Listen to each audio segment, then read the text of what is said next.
Puji Tuhan, selamat pagi Bapak Ibu Saudara yang terkasih dalam Tuhan Yesus Kristus. Selamat berjumpa kembali dalam menu sarapan pagi hari ini GBD Situbondo. Saya percaya bahwa ini adalah firman Tuhan, makanan sesungguhnya bagi kita semuanya. Puji Tuhan Bapak Ibu Saudara, hari ini saya ingin menceritakan tentang berkat dari Tuhan Yesus, tentang kasih karunia dari Tuhan Yesus, yaitu tentang hidup kekal dalam anugerah Allah.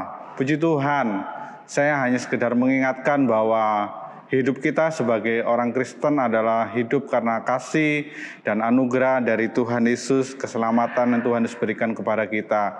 Tetapi kita harus mengingat bahwa hidup kita dalam anugerah Tuhan Yesus itu semuanya terjadi karena karya penebusan dari Tuhan Yesus yang sudah dikerjakan 2000 tahun lalu kepada kita. Tuhan Yesus sudah mengerjakan semuanya dan sudah melakukannya dan sudah melunasi semua itu di atas kayu salib. Puji Tuhan Bapak Ibu Saudara, keadilan dan kasih Allah itu pun sudah diwujudkan melalui kematian Tuhan Yesus di atas kayu salib. Pagi hari ini mari saya mengingatkan kembali tentang hidup kekal dalam anugerah Allah. Kita tahu bahwa sesungguhnya manusia yang berdosa itu seharusnya dia mendapat atau menerima penghukuman kekal di dalam neraka, ya Bapak Saudara ya. Sejak manusia pertama, Adam dan Hawa, hingga sampai manusia yang sekarang ini, seharusnya kita ini adalah manusia yang harus menerima penghukuman kekal di dalam neraka. Tetapi kita sebagai orang yang percaya dalam Tuhan Yesus Kristus, kita bersyukur karena Tuhan Yesus sudah memberikan keselamatan kekal kepada kita. Puji Tuhan.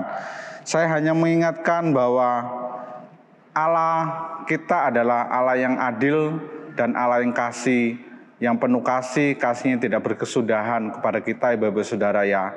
Seharusnya dengan sifat Allah yang adil dan sifat Allah yang kasih dan keadilan Allah itu, sifat dan keadilan Allah itu seharusnya kita sebagai orang yang berdosa, yang sudah melakukan hal yang berdosa di hadapan Allah, kita seharusnya menerima penghukuman kekal di dalam neraka, Bapak Saudara.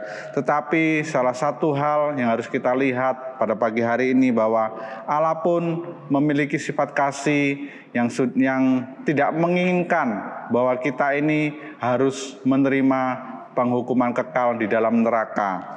Pada pagi hari ini Allah yang kasih tidak ingin menghukum kita, Bapak Saudara. Sifat kasih Allah itu tidak ingin menghukum kita. Allah yang adil, Dia Allah yang harus menghukum manusia yang berdosa.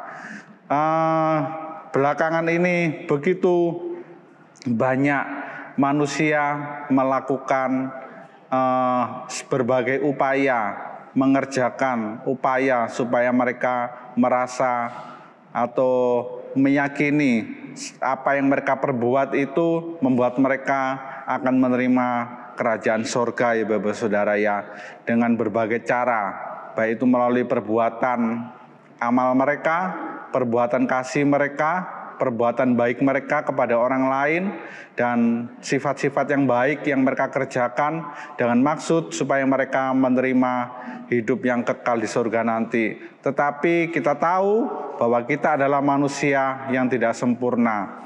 Dalam segala kehidupan kita yang kita lewati, kita pun juga seringkali melakukan hal yang berdosa, Ibu Saudara ya. Dan kita tahu bahwa Allah yang kita sembah itu adalah Allah yang sempurna. Allah yang sempurna, Allah yang tidak bisa melihat manusia itu berdosa. Berdosa sekecil apapun, ya Bapak Saudara ya, manusia tidak akan bisa diterima di hadapan Allah. Dalam segala kebaikan yang kita perbuat, satu hal yang berdosa itu adalah membuat kita harus menerima penghukuman di dalam lautan api. Tetapi saya sudah mengatakan tadi kembali bahwa Allah itu adil dan Allah itu kasih. Bagaimana kasih dan keadilan itu bisa bertemu, ya Bapak Saudara ya. Karena dikatakan bahwa Allah menunjukkan kasih dan keadilannya itu melalui pengorbanannya di dalam Tuhan Yesus. Tuhan Yesus itu adalah Allah yang telah menjadi manusia. Yesus adalah Allah yang telah menjelma menjadi manusia 2000 tahun yang lalu, Bapak Saudara ya. Dia sudah menjadi manusia. Itu adalah kasih dan keadilan Allah yang sudah ditunjukkan kepada kita, Bapak Saudara, yang melalui kelahiran Tuhan Yesus di Yerusalem 2000 tahun yang lalu.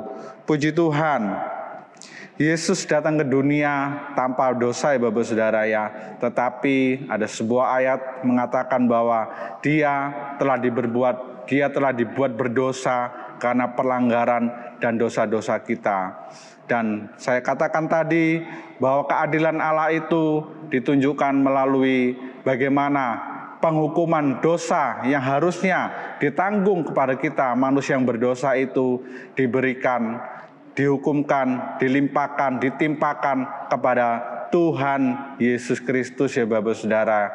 Dan melalui sifat Allah yang memiliki sifat kasih itu ditunjukkan kita manusia tidak perlu menanggung penghukuman yang sudah dikerjakan Tuhan Yesus di atas kayu salib. Yaitu Bapak Saudara ya, di dalam Roma 3 ayat 23 saya bacakan, karena semua orang telah berbuat dosa dan telah kehilangan kemuliaan Allah. Bahwa kita ini adalah manusia yang berdosa, manusia yang sudah kehilangan kemuliaan Allah. Seharusnya kitalah yang harus menerima penghukuman itu sendiri, tetapi itu semuanya sudah dikerjakan Tuhan Yesus melalui keadilannya, bahwa penghukuman itu tidak dikerjakan, tetapi penghukuman itu ditimpakan atau dilimpahkan di dalam Tuhan Yesus. Dan kasih itu dan mengatakan bahwa kita tidak perlu menanggung dosa itu, penghukuman itu Bapak Saudara ya. Dikatakan kembali di dalam Roma 6 ayat 23, sebab upah dosa ialah maut, tetapi karunia Allah ialah hidup kekal dalam Kristus Yesus Tuhan kita. Di sini dikatakan bahwa sebab upah dosa itu adalah maut. Berarti setiap manusia yang berdosa, dia seharusnya menerima maut atau menerima penghukuman di dalam neraka. Tetapi karena kasih dari Tuhan Yesus melalui tadi kelahirannya, dia menjadi manusia dalam wujud Tuhan Yesus Kristus. Di sini dikatakan tetapi karunia Allah ialah hidup kekal di dalam Tuhan Yesus Kristus. Puji Tuhan, Bapak Saudara. Yohanes 3 ayat 16 dikatakan bahwa karena begitu besar kasih Allah akan dunia ini, sehingga Ia telah mengaruniakan anaknya yang tunggal, supaya setiap orang yang percaya kepadanya tidak binasa, melainkan beroleh hidup yang kekal. Jadi hadiah yang cuma-cuma diberikan kepada kita, hadiah yang gratis yang sudah diberikan kepada kita dalam wujud Tuhan Yesus lahir di dunia dan mati di atas kayu salib, itu seharusnya kita terima. Kita tidak perlu lagi bersusah payah untuk berbuat baik dengan segala amal dan perbuatan-perbuatan kita untuk kita memperoleh keselamatan dalam surga, karena kita adalah manusia yang tidak sempurna, sehingga segala apapun bentuk perbuatan ataupun usaha yang kita kerjakan itu menjadi sia-sia di saat kita melakukan hal yang berdosa di hadapan Allah. Dan di sini dikatakan Yohanes 3:16, sehingga Ia telah mengaruniakan anaknya yang tunggal, dikatakan supaya kita yang percaya kepadanya tidak binasa, melainkan beroleh hidup yang kekal.